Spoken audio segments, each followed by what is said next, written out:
감사합니다. 우리 말씀 보겠습니다. 오늘은 사무엘상 16장 14절에서 23절까지 말씀입니다. 여호와의 영이 사울에게서 떠나고 여호와께서 부리시는 악령이 그를 번뇌하게 한지라. 사울의 신하들이 그에게 이르되 보소서, 하나님께서 부리시는 악령이 왕을 번뇌하게 하온즉 원하건대 우리 주께서는 당신 앞에서 모시는 신하들에게 명령하여 수금을 잘 타는 사람을 구하게 하소서. 하나님께서 부리시는 악령이 왕에게 이를 때 그가 손으로 타면 왕이 나으시리이다 하는지라. 사울이 신하에게 이르되 나를 위하여 잘 타는 사람을 구하여 내게로 데려오라 하니 소년 중 한 사람이 대답하여 이르되 내가 베들레헴 사람 이새의 아들을 본즉 수금을 탈 줄 알고 용기와 무용과 구변이 있는 준수한 자라. 여호와께서 그와 함께 계시더이다 하더라. 사울이 이에 전령들을 이새에게 보내어 이르되 양치는 내 아들 다윗을 내게로 보내라 하매 이새가 떡과 한 가죽 부대의 포도주와 염소 새끼를 나귀에 실리고 그의 아들 다윗을 시켜 사울에게 보내니 다윗이 사울에게 이르러 그 앞에 모셔섬에 사울이 그를 크게 사랑하여 자기의 무기를 드는 자로 삼고 또 사울이 이새에게 사람을 보내어 이르되 원하건대 다윗을 내 앞에 모셔서게 하라. 그가 내게 은총을 얻었느니라 하니라. 하나님께서 부리시는 악령이 사울에게 이를 때 다윗이 수금을 들고 와서 손으로 탄즉 사울이 상쾌하여 낫고 악령이 그에게서 떠나더라. 아멘. 오늘은 수금 연주자라는 제목으로 하나님 말씀 증거하겠습니다. 사람들은 다 두려움을 가지고 살아갑니다. 아마 완벽한 사람은 없을 것이고 그러다 보니 여러 두려움이 우리에게는 찾아와 있고 그 두려움 때문에 때로는 우리는 불편하고 힘든 삶을 살아가기도 하고 또 두려움 때문에 관계들을 맺을 때 힘들어지기도 하고 두려움 때문에 내가 가야 되는 길들을 온전히 가지 못하는 경우들도 있습니다. 그 두려움의 출발은 창세기 3장 10절에 보면 이 아담과 하와가 범죄한 이후에 가장 먼저 가졌던 감정입니다. 그래서 3장 10절에 보면 내가 동산에서 하나님의 소리를 듣고 내가 벗었으므로 두려워하여 숨었나이다 라고 말합니다. 그러니까 죄의 출발이 우리에게 주는 감정이 두려움이기 때문에 모든 죄인된 인생은 다 나름의 두려움이라고 하는 것을 가지고 살아가게 된다라는 거죠. 그런데 하나님을 만나고 주의 영으로 충만하면 이 두려움들이 사라지기 시작하고 평강의 삶으로 바뀌게 됩니다. 바꿔 말하면 하나님의 영이 떠나가면 우리의 마음에는 다시 두려움이 시작될 수 있다라는 것을 알게 되는 거죠. 오늘 본문에 등장하는 사울 왕이 지금 그러한 상태입니다. 14절을 보니까 이렇게 말하죠. 여호와의 영이 사울에게서 어떻게 됐습니까? 떠나고 라고 되어 있죠. 그리고 여호와께서 부리시는 악한 영이 그를 뭐해요? 번뇌하게 한지라 라고 되어 있습니다. 자, 번뇌하다라고 하는 단어를 생각해 보면 어찌 보면 좀 고뇌하고 힘들어하고 이런 느낌으로 받아들일 수 있지만 이 히브리어 원어는 이 번뇌가 바트라고 하는 단어입니다. 이 바트가 쓰이는 다른 성경 구절을 보면 이렇게 되어 있습니다. 사무엘하 22장 5절에 보면 사망의 물결이 나를 애우고 불의 창수가 나를 두렵게 하였으며, 자, 바트라는 단어가 두렵다라는 단어로 쓰였어요. 역대상 21장 30절에도 다윗이 여호와의 천사의 칼을 두려워하여 감히 그 앞에 가서 하나님께 묻지 못하더라. 두려워했다라고 되어 있습니다. 이 바트라고 하는 단어는 두렵다라고 하는 단어에 두렵다라고 하는 뜻이 원래 직역입니다. 이것을 의역해서 이제 번뇌라고 해서 붙였는데요. 좀 더 직역을 해보면 오늘 본문은 여호와의 영이 떠나가자 이제 사울이 두려움을 가지기 시작했다라고 볼 수 있습니다. 에스더 7장 6절에도 에스더가 이런 표현을 합니다. 에스더가 이르되 대적의 원수는 이 악한 하만이이다 하니 하만이 왕과 왕후 앞에서 두려워하거늘. 그러니까 이 모든 단어들을 바트라고 쓰고 있거든요. 그러니까 오늘 본문도 앞서 말씀드린 것처럼 사울의 마음에 이제 두려움이 자리 잡히기 시작합니다. 그렇기 때문에 사울은 이 두려움을 기반으로 해서 그의 삶이 점점 더 포악해짐을 알 수 있습니다. 왜 그렇습니까? 다윗을 보면 다윗이 기름 부음 받은 자인 걸 알게 되고 또 다윗이 이후에 자신의 그 자녀들로 이어지는 왕조가 아니라 다윗 왕조가 세워지는 것에 대해서 분노하고 두려워하여서 어떻게 합니까? 다윗을 죽이려고 하잖아요. 수금을 타서 그를 치료해 줬지만 창을 던집니다. 그 가장 근본 원인은 무엇일까요? 두려움입니다. 그의 아들 요나단에게도 욕설을 쏟아부으며 호통을 쳤습니다. 지금 다윗이라고 하는 저 인물이 어떻게 될 사람이지 아느냐는 거예요. 요나단은 끊임없이 다윗의 편에 서주었잖아요. 그것에 분노했던 사람이 사울입니다. 왜 분노할까요? 두려움이에요. 이제는 우리의 왕조가 끝이 나고 단 한 세대에 내가 왕으로 있던 것이 끝이 나고 다윗 왕조가 세워지는 것에 대한 두려움. 그렇기 때문에 사울은 다윗을 끊임없이 쫓아다녔습니다. 광야에서 다윗이 도망 다닐 때 사울은 끊임없이 다윗이 나타났다라고 하면 잡으러 다녔습니다. 잡으러 다니는 이유가 뭘까요? 두려움이에요. 그의 마음에 여호와의 영이 떠나가고 두려움이 시작되었습니다. 여호와의 영이 떠났다는 것은 우리의 인생 가운데 다시 죄의 근본적인 감정인 두려움이 시작되고 있다라고 하는 것을 알려줍니다. 바꿔 말해보면 하나님의 영으로 충만한 사람, 여러분처럼 주의 영으로 충만한 사람들은 두려움이 떠나가고 뭐가 시작될까요? 마음에 평안이 시작됩니다. 평강이 찾아옵니다. 주의 영으로 충만할수록 아무리 큰 일이 다가와도 평안이 있습니다. 왜 평안이 있습니까? 내 안에 그리스도의 영이 있기 때문에. 그래서 우리는 평강과 자유함을 누리는 것입니다. 고린도후서 3장 17절에 보면 주는 영이시니 주의 영이 계신 곳에는 자유가 있다라고 말씀하고 있어요. 진정한 마음의 자유와 평강이 시작되는 것입니다. 주의 영이 있을 때. 사람도 그렇지 않습니까? 어떤 사람에게 뭔가를 맡길 때 내가 믿고 신뢰할 수 있는 사람에게 일을 맡기면 마음이 편하죠. 혹시 문제가 일어나면 어떡하나? 이런 것보다 문제가 일어나도 해결할 수 있을 것 같은 그런 신뢰가 있는 사람이면 마음이 편하죠. 반대로 뭔가 믿기 어려운 사람에게 일을 맡기면 맡겨놓고도 마음이 불편해요. 그런 경우엔 우리가 어떤 생각을 해요? 그냥 내가 하고 말지. 이런 마음이 든다는 말이죠. 우리가 하나님을 믿고 살아간다는 것도 마찬가지 아닐까요? 내가 정말 하나님을 믿고 신뢰한다면 우리 안에 진정한 평강이 시작될 것이죠. 만약에 믿음의 문제가 우리 안에 있다면 평강이 시작될 수 없지만 정말 하나님의 그 능력을 믿고 살아간다면 그 믿음은 우리에게 진정한 평강을 주게 될 것입니다. 그래서 성경을 보면 믿음의 사람들에게는 늘 이 성령으로 말미암아 진정한 평강이 있다라고 말씀합니다. 근데 구약 시대에는 여호와의 영이 지금 왔다가 떠나갔어요. 근데 신약 시대 이후에는 예수님께서 부활 승천하시고 보혜사 성령을 보내실 때 약속하신 것이 있습니다. 우리에게 임한 성령은 떠나지 않는다라고 약속하셨어요. 그 요한복음 14장 16절인데요. 이렇게 말씀해요. 내가 아버지께 구하겠으니 그가 또 다른 보혜사를 너희에게 주사 영원토록 너희와 함께 있게 하리니. 영원토록 여러분과 성령 하나님은 함께 계세요. 성령 하나님은 여러분에게 임하신 이후에 여러분이 조금 부족하면 떠나갔다가 좀 말 잘 들으면 다시 오시고 이게 아니라 여러분과 함께 하세요. 근데 우리는 그런 경험을 하잖아요. 구약의 여호와의 영이 떠나간 것처럼 정말 내 안에 성령이 거하시나? 이런 생각을 할 때가 있다는 거죠. 그건 왜 그렇습니까? 데살로니가전서 5장 19절에 보면 이런 말씀이 있어요. 성령을 소멸하지 말며. 그러니까 계시긴 하는데 소멸될 수 있다는 거예요. 성령을 불로 예를 들어보면 모닥불을 이렇게 피워서 활활활 타오르게 하면 너무나 뜨겁잖아요. 무엇이든지 태울 수 있는 그 뜨거움이 있죠. 그런데 모닥불이 마지막까지 타다가 꺼진 다음에 장작만 타닥타닥 태우고 있는 그 상태, 불씨는 있지만 뭔가를 할 수 없는 상태, 없다고 말할 수는 없지만 있다고 말하기도 어려운 그 상태가 소멸이라고 하는 단어예요.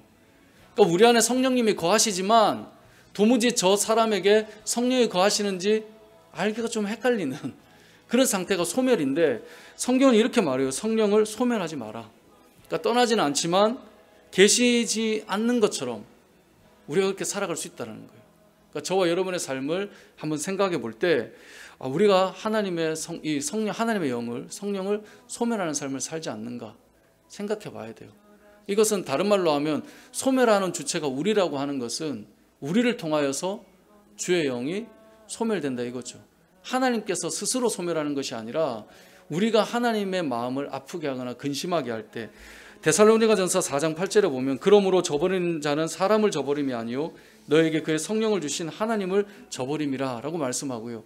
에베소서 4장 30절에 보면 이렇게 말씀해요. 하나님의 성령을 근심하게 하지 말라. 그러니까 우리가 우리 인생 속에 범죄하고 하나님을 떠나 있는 삶을 살면 당연히 여러분 안에 충만했던 그것들이 사그라들 수밖에 없는 거예요. 여러분의 지금의 신앙을 한번 점검해 보십시오. 주의 영으로 뜨겁게 충만한 상태로 살아가고 있는가? 아니면 주의 영으로 살아가는 것이 아니라 내 안에 그리스도의 영이 있는 것이 아니라 마치 없는 사람처럼 살아가는 것은 아닌가? 그것을 생각해 보십시오. 성경은 분명하게 말합니다. 오늘 이 시간에 이 자리에 있는 여러분들에게는 다 여러분의 마음에는 하나님이 함께 거하십니다. 성령께서 여러분 안에 거하시고 성령께서 여러분 안에 내주하십니다. 여러분은 성령의 사람이고 여러분 안에 거하시는 예수 그리스도로 말미암아 여러분은 살아갈 힘과 능력이 있는 자들입니다. 그런데 우리가 스스로 성령을 근심케 하여서 하나님을 떠나 있는 자처럼 그렇게 살아가게 되면 성령의 능력도 점점 소멸하여 약해질 수밖에 없는 것이죠. 성경은 우리가 말씀과 기도로 거룩해지고 성경은 말씀이 전해질 때 성령이 임하였고 기도할 때 성령이 임하였다라고 말씀하고 있습니다. 그렇다면 여러분 안에 거하시는 성령 하나님께서 여러분의 마음과 심령을 다시금 뜨겁게 불러일으킬 수 있는 그 상태가 될 수 있도록 주의 말씀 앞에 서고 기도로 부르짖고 하나님 앞에 다시 여러분을 회복시켜 나아간다면 여러분은 다시 한번 두려움이 아니라 뜨거움으로 담대함으로 세상을 살아갈 능력을 힘입게 될 것입니다. 사랑하는 성도 여러분, 여러분 안에 성령이 거하고 계시다는 사실을 꼭 기억하시기 바랍니다. 그 성령 하나님께서 여러분의 삶을 주장해 가실 것입니다. 오늘 본문에서 알 수 있는 두 번째 메시지는 바로 그 성령의 사람들은 성령 하나님의 일을 하는 사람들이다라는 것을 알려줍니다. 성령의 사람들이 바로 여러분들이에요. 여러분들을 통하여 성령 하나님은 하나님의 일을 하게 하신다는 거예요. 성령 하나님께서 하신 일은 여러 가지가 있지만 특별히 그 중에 하나는 치유하는 사역입니다. 오늘 본문에 등장하는 다윗 역시 치유하는 사역을 위해 등장하게 됩니다. 자, 오늘 본문을 보니까 사울이 하나님의 영이 떠나자 번뇌하게 됐다고 그랬죠. 자, 번뇌하게 됐을 때 이 상황을 신하들이 알았을까요? 몰랐을까요? 네, 알게 되죠. 그래서 15절을 보면 이렇게 말씀해요. 15절을 같이 읽어보겠습니다. 시작. 사울의 신하들이 그에게 이르되 보소서 하나님께서 부리시는 악령이 왕을 번뇌하게 하온즉. 자, 신하들이 보니까 이 왕이 번뇌하고 두려워하고 상태가 안 좋은 거예요. 자, 신하가 볼 때 왕이 그러면 신하들은 또 얼마나 두렵겠습니까? 그러다 보니 신하들이 권하는 거죠. 지금 너무 안 좋으니 16절에 원하건대 당신 앞에 수금을 잘 타는 사람을 구해서 하나님께서 그 악한 영들을 떠나갈 수 있도록 뭔가 좀 조치를 취하면 좋겠습니다 라고 얘기를 해요. 그래서 사울도 그것을 받아들이죠. 그래서 추천을 하는데 누구를 추천했습니까? 18절에 보면 다윗을 추천해요. 자, 18절도 읽어보겠습니다. 시작. 소년 중 한 사람이 대답하여 이르되 내가 베들레헴 사람 이새의 아들을 본즉 수금을 탈 줄 알고 용기와 무용과 구변이 있는 준수한 자라 여호와께서 그와 함께 계시더이다 하더라. 아멘. 자, 소년 중 한 사람이 대답해 줍니다. 추천을 하는데요. 자, 먼저는 이제 수금을 탈 줄 알아야 되겠죠. 예를 들어 이제 이력서를 낼 때 처음에 구할 때 수금 타는 자를 이제 구하자고 했는데 수금을 못하면 안 되잖아요. 그래서 제일 먼저 꺼낸 것이 수금을 탈 줄 알고, 자, 그 다음에 뭘 할 수 있습니까? 용기와 무용과 구변이 있는 준수한 자라라고 말을 했어요. 자, 수금을 탈 뿐만 아니라 왕의 옆에 서 있기에 용기도 있고 무용도 있고 구변이 있는 준수한 자예요. 그리고 마지막에 뭐라고 붙였습니까? 여호와께서 그와 함께 계시더이다. 자, 이 말은 뭡니까? 자, 추천하는 사람이 그 사람을 볼 때 저 사람이 여호와께서 저 사람과 함께 한다는 것이 느껴진다는 말이에요? 안 느껴진단 말이에요? 느껴진다는 말이잖아요. 와, 저 사람은 주님이 함께 하시는 사람이구나. 사울을 보세요. 사울의 상태를 사람들이 알아요, 몰라요? 알아요. 다윗의 모습을 보니까 사람들이 알아요, 몰라요? 알아요. 초대교회 때도 직분자를 세울 때 사람들에게 칭찬받는 사람이면서 동시에 성령 충만한 자라 그랬어요. 자, 그건 뭐예요? 사람들이 사람을 세우는데 성령 충만한지 안 한지를 알 수 있다는 말이에요. 우리가 잘 생각해 보면 저 사람이 정말 그리스도인가 아닌가 우리가 함부로 분별하면 안 되고요. 분별할 수도 없겠지만 성경을 읽다 보면 믿음의 사람들은 항상 보여요. 여러분들이 세상을 살아가면 여러분들의 모습이 지금 성도로서 어떤 세상과 다른 구별점을 가진 믿음의 사람인지 아닌지를 세상도 보고 알아요. 세상이 왜 교회에 대한 실망을 하고 세상이 왜 성도에 대한 실망을 할까요? 그들에게 더 맞춰주고 그들과 똑같이 살지 않아서 그럴까요? 그렇지 않아요. 세상이 교회를 향한 기대는 그래도 너희는 달라야지 라는 거예요, 사실. 목사인 제가 세상과 똑같이 살아갈 때, 와, 저 사람은 뭔가 우리와 눈높이가 맞잖아, 이럴까요? 여러분이 세상 사람들이 사는 것처럼 어떤 이 세상의 어떤 이 기준들이 그들과 똑같을 때, 교회를 다니나 안 다니나 똑같은 기준과 똑같이 잘 놀고 똑같이 갈 곳 안 갈 곳이 있다는 거 아시죠? 다 하고 똑같이 좋지 않은 행동을 다 하고 똑같은 말을 다 하고 나는 너와 비슷하고 너와 접촉점을 가지고 있고 라고 살아갈 때 그 사람을 통해서 아, 교회는 역시 다르구나 라고 느끼지 못한다는 거예요. 세상은 교회가 다르기를 사실 원해요. 늘 어떤 기대치를 가지고 있어요. 왜냐하면 그들의 마음에는 하나님이 없기 때문에 본질적으로 채워지지 않는 그 공허함들을 다 가지고 있기 때문에 세상이 교회를 바라볼 때 저들은 도대체 무엇이 있을까를 보게 될 때 그때 깨닫고 돌아오게 되는 거거든요. 오늘 본문에 나오는 것처럼 사울의 상태도 다윗의 상태도 사람들은 다 보고 있다는 사실을 우리는 알아야 됩니다. 바꿔 말하면 저와 여러분의 상태도 사람들은 다 안다라는 것을 기억했으면 좋겠습니다. 서서히 알 수도 있지만 결국은 다 알아요. 사실 말씀을 묵상하면서 저 역시 그런 생각이 들었습니다. 목회자인 저의 상태 한 주 두 주 가려질 수 있고 속여질 수 있지만 시간이 지나 보면 다 드러나는 거예요. 수금을 탈 줄 알고 수금은 못 탈 수도 있어요. 이건 기술이잖아요. 기능적인 거니까. 다윗은 수금을 타서 수금을 타는 자로 부름 받았지만 수금 못 타는 거에 뭐가 문제겠습니까? 여기 나오는 것처럼 용기가 좀 부족하거나 구변이 좀 부족한 것, 그것도 그럴 수 있죠. 그런데 여호와께서 그와 함께 계시지 않는다면 그게 가장 큰 문제 아니겠습니까? 이 땅을 살아가는 저와 여러분들의 삶 속에 우리가 하나님의 사람이구나 라고 보여줄 수 있는 그런 그리스도인이 되었으면 좋겠습니다. 여러분 안에 거하시는 성령 하나님께서 여러분의 삶을 주장하고 있음을 세상이 경험할 수 있어야 된다는 거예요. 로마서 8장 16절에 보면 이렇게 말씀합니다. 성령이 친히 우리의 영과 더불어 우리가 하나님의 자녀인 것을 증언하시나니. 성령 하나님께서 우리와 함께 하나님의 자녀인 것을 증언해 주세요. 그렇기 때문에 보여지고 알게 된다는 것입니다. 사랑하는 성도 여러분, 저와 여러분의 삶이 하나님의 사람으로서 나타났으면 좋겠습니다. 그때 하나님께서 그들을 통하여 부르셔서 사용하시는데, 자, 그렇게 해서 이 성령의 사람을 불러서 뭐 한다고요? 치료해 가시는 것입니다. 치료해 가는데 오늘 본문에 보니까 다윗이 가서 뭘 하나 들고 가죠? 수금을 하나 들고 가서 이제 연주를 하는 거예요. 여러분 상상을 한번 해보십시오. 사람들이 잘 찾지 않는 변방에서 그 작은 마을에서도 외지로 나가서 양을 치는 목동이에요. 근데 그를 불렀어요. 그 가져갈 것은 수금 하나죠. 그 수금 하나를 들고 가서 이제 연주를 하기 시작합니다. 그때 이 사울의 상태가 어떻게 됩니까?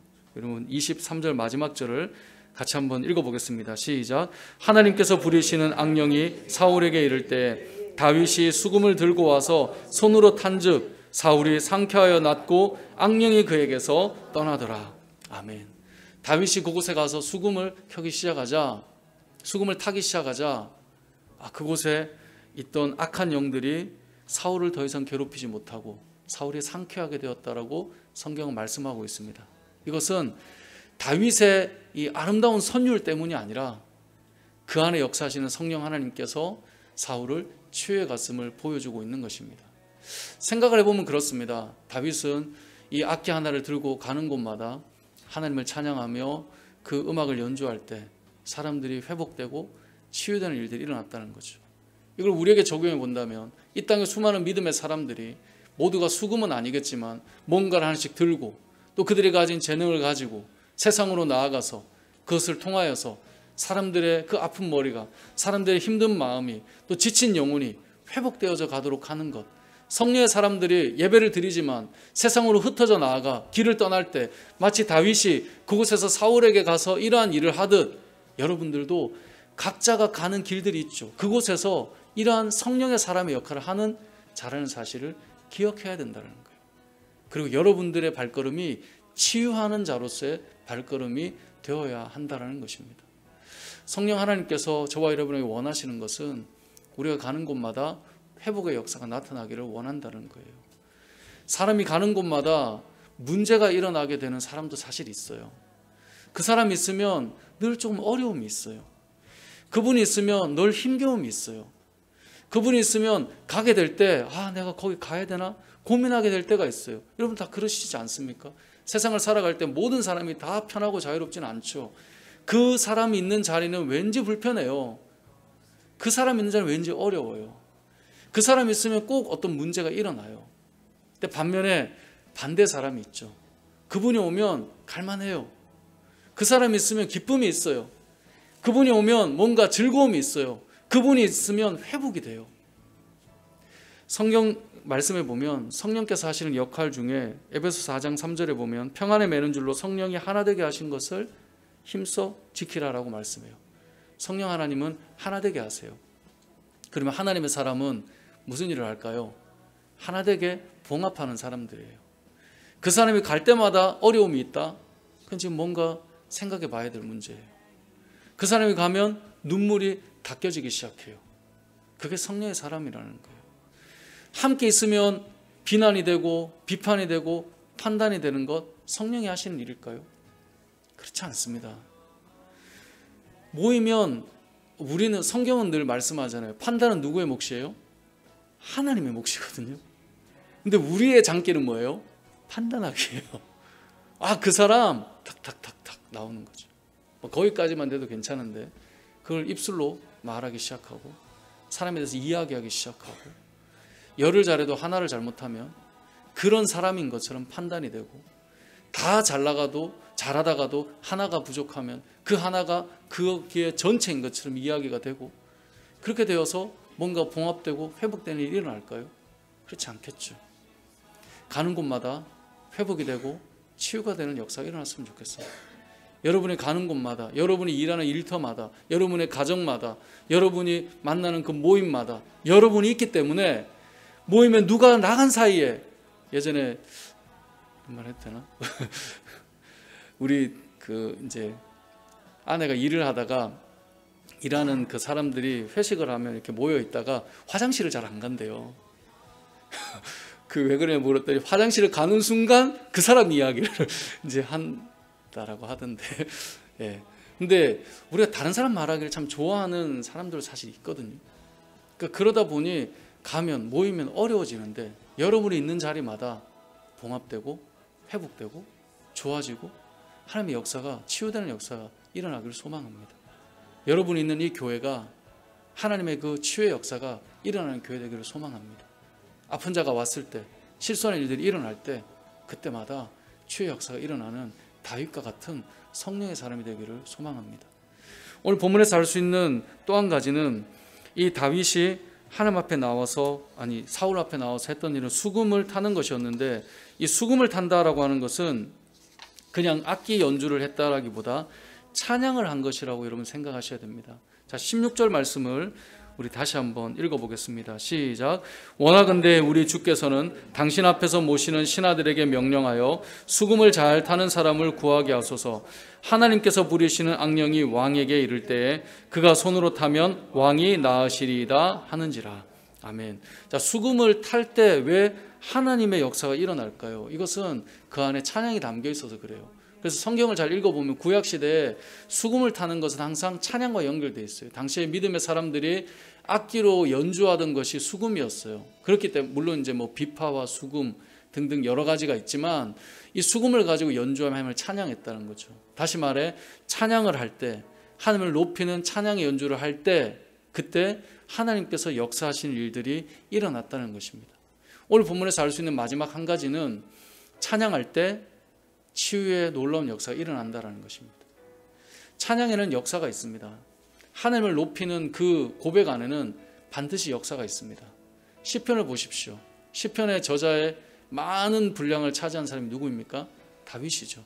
다윗은 끊임없이 하나님을 찬양한 사람이었습니다.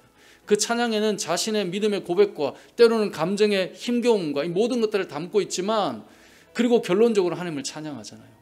찬양하는 그 자리는 반드시 역사가 있어요. 역대하 22장에 보면 여호사밧이 왕으로 있을 때 세 개의 나라가 연합하여서 쳐들어오게 됩니다. 여호사밧 왕이 어떻게 해야 될지 알 수가 없어서 하나님 앞에 기도해요. 근데 하나님께서 그에게 담대함을 주셨고 그에게 전쟁에 나갈 것을 권하였는데 그들 앞에 선 자들이 찬양하는 자들이었어요. 그래서 역대하 20장 22절에 보면 이렇게 말씀하고 있습니다. 같이 찾아보겠습니다. 역대하 20장 22절.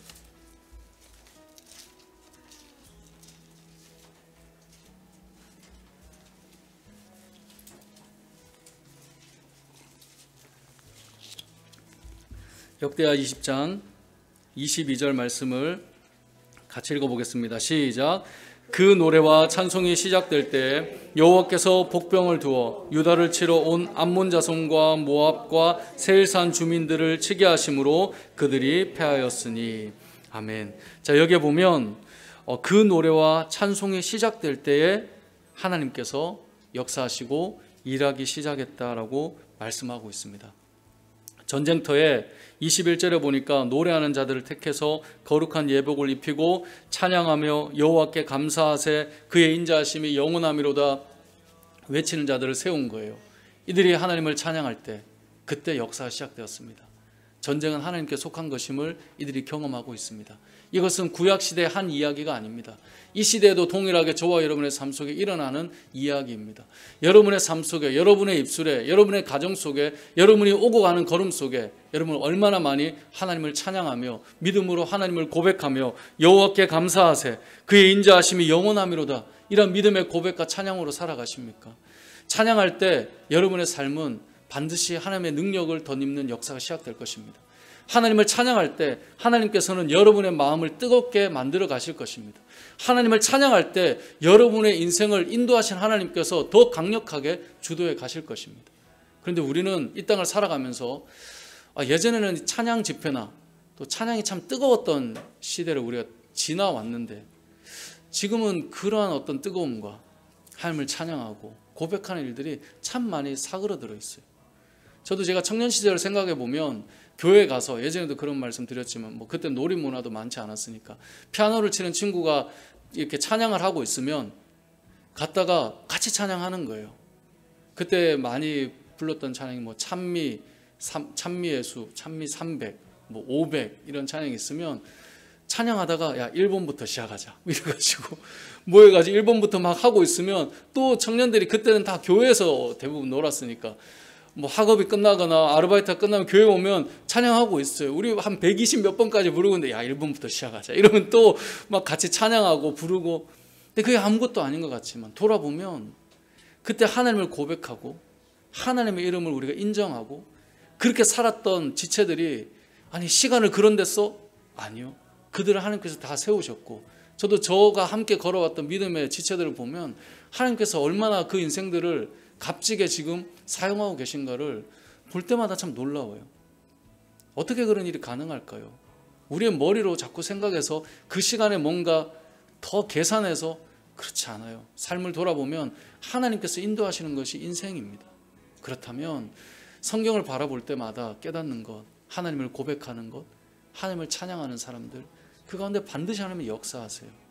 여러분의 가정에 찬양이 다시 회복되면 우리의 가정에 찬양이 회복되면 다시 시작될 일이 나타나게 될 것입니다. 그것을 바꾸어 가야 된다는 거예요. 여러분의 입술에 찬양이 회복되면 저도 이 말씀을 준비하면서 저의 입술을 다시 한번 생각해보고 우리의 가정을 돌아보고 또 우리 성도들의 가정을 놓고 기도하고 그러면서 생각한 것이 있습니다. 찬양이 시작될 때 하나님이 일하기 시작하실 것입니다.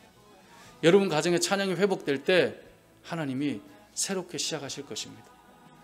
바로 오늘 본문의 다윗은 다른 것을 하지 않았습니다. 다윗은 사울의 마음의 이야기를 들어준 것도 아니고 그 상태를 진단해 준 것도 아닙니다. 그곳에서 하나님을 찬양할 뿐이었습니다. 근데 그 찬양이 사울을 바꿔가기 시작했고 오늘 읽었던 본문의 마지막 절을 보면 사울이 상쾌해졌다라고 나와요. 세상을 살아가며 힘겹고 어려울 때 하나님을 찬양하며 고백하는 그 자들에게 하나님께서 주시는 은혜가 바로 이러한 은혜일 것입니다. 말씀을 정리해 보겠습니다. 오늘 본문에 보면 하나님의 영이 임한 다윗과 하나님의 영이 떠난 사울이 등장합니다. 하나님의 영이 떠난 자에게는 두려움이 엄습하기 시작합니다. 주의 영으로 충만한 자는 담대함이 시작되고 평강이 시작됩니다. 사람들은 말합니다. 너 그렇게 살 수 있겠니? 너 그렇게 해서 되겠니? 그런데요, 주의 영이 임한 자들에게는 그 가운데 두려움이 없습니다.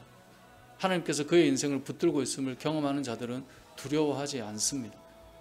그 평강을 누리며 자기 인생으로 끝내는 것이 아니라 수금 하나를 들고 치유하는 사역을 하는 다윗으로 그 변방에서 작은 마을에서 중심으로 왕이 있는 곳으로 들어와 이제 그의 일을 하기 시작합니다. 하나님께서 저와 여러분이 살아갈 때, 여러분이 주의 영으로 충만할 때 하나님께서 다시 여러분을 부르실 것입니다. 여러분을 통해서 하나님께서 일하실 것입니다. 여러분을 세우실 것입니다. 그리고 여러분이 하나님을 찬양하고 고백할 때 하나님께서 다시 여러분을 세워가시며 놀라운 치유의 역사를 이루어 가실 텐데, 다윗처럼 하나님의 마음에 합한 이 사람처럼 저와 여러분들도 동일한 하나님께서 하나님의 마음에 합한 자로 또 부르시고 세우시고 역사하시는 일에 동참하는 믿음의 사람 되시길 주님의 이름으로 축복합니다. 아멘.